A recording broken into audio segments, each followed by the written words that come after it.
David, te rog, nu faci asta. Orice ai face, nu te duce după șumudică. Nu zice nimeni.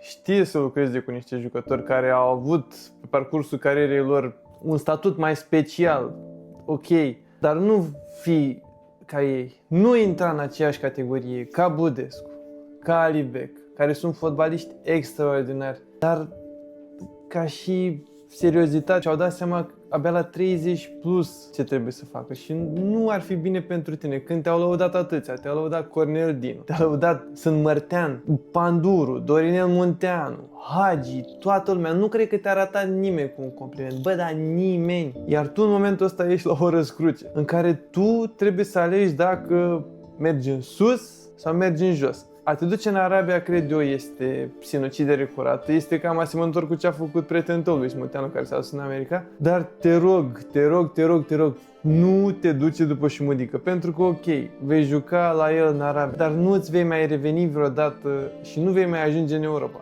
Eu știu că tu ai tot ce trebuie să fii liderul unei generații de fotbaliști români și tocmai de aceea cred că vorbesc în numele tuturor suporterilor fotbalului românesc, care nu se uită doar ca să înjure.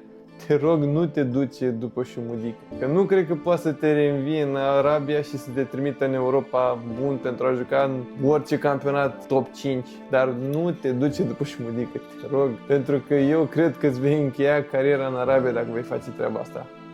Ți-o vei încheia foarte bogat, dar vei fi reamintit peste ani și ani ca o speranță care a pus banii peste performanță și nu le da satisfacție ăstora care vor ca tu să eșuezi, pentru că tu ai fost complimentat la un nivel la care nu a fost complimentat mai nimeni. Că ai fost comparat cu Mutu, ai fost comparat cu Dobrin, ai fost comparat cu Hagi. Gândește-te un pic, te rog, nu face treaba asta, nu te duce. Nu există urmă de îndoială că nu ești talentat, dar fii acela care ne-a bucurat de la o vârstă atât de fragedă. E păcat la 23 de ani să-ți închei cariera. E cel mai rău lucru să vezi un talent atât de mare irosit.